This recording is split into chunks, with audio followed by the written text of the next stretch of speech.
Hi, I'm Deb Vernon, a psychologist, and I've been helping people for over 25 years talk about what really matters to them.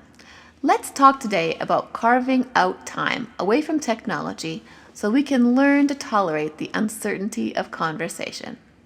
Sherry Turkle, author of Reclaiming Conversation, is a sociologist and psychologist and has spent the last 30 years encouraging people to examine their relationships with each other and how technology has changed us. From the home to the classroom, from the boardroom to the factory floor, from the restaurant to the sports arena, technology has changed how we relate to each other. Let's look at what she's found over 30 years of studying us using our televisions, computers, social media, and smartphones. She's discovered that digital communication entices us to lead a life that is edited for our viewers. But people in daily life are unedited and come with imperfections. We need to make space for conversation to unfold.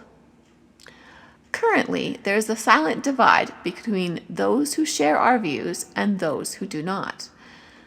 We can now live in a completely isolated worldview. We can search only the sites and listen to only the news which aligns with our worldview. We can now search only the sites and listen to only the news which aligns with our worldview. This means that when we meet people in life who see the world differently, most of us can and do simply avoid them. Then we live in isolation from our neighbors at work and at home. We do not risk learning anything new that challenges our previous understanding. We can do better. In order to take on the massive challenges we face, we need people who do see the world differently to work with us and discuss how to meet these challenges. Here's a start. Consider the 7-minute rule. A conversation needs to last at least 7 minutes to see how it will unfold. Many people turn away or turn off their attention before those crucial 7 minutes play out. Sometimes a conversation lulls. Allow the lapse. Conversation has boring parts and silences. It is out of moments of awkwardness that authenticity is discovered. Boredom can be an opportunity to reflect inward and see something interesting. And daydreaming is when our minds work most creatively. This generation of youth has grown up with smartphones and has developed an app way of living. When we approach friendships with an app mindset, friends become managed. There is a lack of empathy and forgiveness. At work, the app way of thinking leads to a lack of original thinking and creativity. Your options are simply laid out and you select from a menu. When the app generation has to deal with unpredictability, they feel anxious and lost.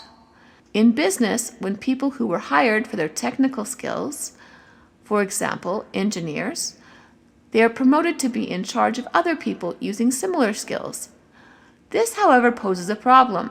People who excel at predictable tasks are now being asked to talk to and relate to unpredictable coworkers and be a help to them. There is a training curve here for how to relate to others and to have conversation, which is often assumed. People need time and effort and the opportunity to struggle with the uncertainty of conversation to learn how to engage others at work. People who have been promoted often say, "Well, I left my other job because it was too routine. I wanted to work with people, but I'm not good at thinking on my toes. I'm not good at thinking fast and talking with people in the moment, back and forth." What managers face are ambiguous decisions, multiple options, and difficult conversations. Many people can relate to this need for coaching conversation skills, and most people struggle with having those uncomfortable discussions. Sometimes the most difficult conversation we need to have is with ourselves first. And carving out time for contemplation and conversation in the digital age takes some guidance, endurance, and encouragement. Technology has its place and has many uses.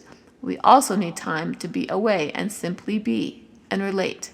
Let's think of a 7-minute conversation that you may need to have today at work or at home or with a friend. What do you really want to say? All right. What are the feelings or experiences about this topic? Next, invite the other side to share what is really important and what their experiences are. Good. Hear what the other people are saying and not just the words.